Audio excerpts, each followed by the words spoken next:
Hey there. Hopefully we have met you over the years, but I'm Lynn, this is Joseph, and we have a real estate team here locally in Charleston, Salt Marsh Properties, and we are kicking off this fun series where we're going to sit and talk to each other, ask some questions, go over some slides, pop between the slides and us talking, because here's the deal. We have lived in Charleston and had so much fun. We like to do a bunch of stuff. We love to boat. We love to take our boat and eat on the water. We love to bike. We love to hike whenever the weather is nice and cool. We also like to travel. So we have this really fun life that we've built, but what we've built it on is this career of real estate. And not only have we helped people buy and sell all over Charleston, and I predominantly work with buyers, he'll predominantly work with sellers, we also have acquired a few properties and lived around town. So we've actually gone through it firsthand to kind of even get better perspective to help our buyers and sellers when they're going through it. So anyway, today we're kicking it off to talk about the stats that we shared recently that were the end of the second quarter of 2025.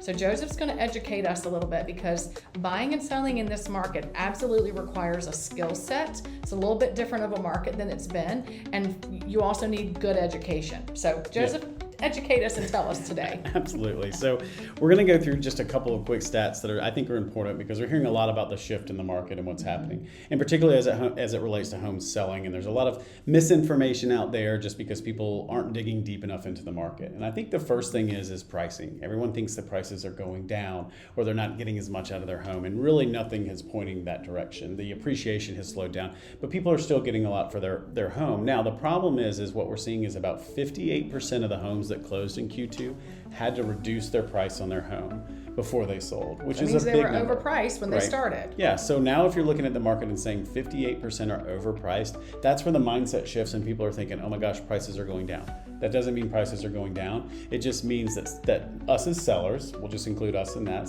tend to be a little ambitious when we start. So it's really important that we say, hey, we don't want to overprice your home, because if you do, it may take longer for you to sell, and that's not necessarily a great thing. Right? Yeah, so the question could be, well, it's sold, so what's the big deal if it's overpriced? And that's a good question. So Joseph, tell them why. Yeah, so I want to throw this chart up here because that's a big thing that people don't take into consideration. Is we talk about the median days on market, and overall in Charleston when homes closed, it's about 21, 22 days, which doesn't seem like a lot. However, if it is going up, that we've seen. The other thing is this chart right here says if you priced correctly and don't have to do a price reduction, 7 days, right? On median, 7 days you'll get a contract on your house. That's a week. However, the next number, which could be alarming, is it jumps up to, if you have to do a price reduction, it jumps up to almost 10, actually more than 10 times that. The median days on market for homes that were overpriced jumps to 79. That's a big difference. So how many times are you cleaning your house? Yeah. Those last minute showings. How many mortgage payments are that? So at the end of the day, overpriced means you're dealing with some consequences. The house may sell, but what is the road like getting there? Right, exactly, and that's the big thing. The other thing we look at is how does that really impact value, which is an important one. So the next chart is going to talk about when you do have to reduce the price. That's a challenge, because what that is telling you is that the homes that priced correctly, they're getting about 100% sales price to list price. Whereas if you had to do a price reduction, that drops down to 93.6%.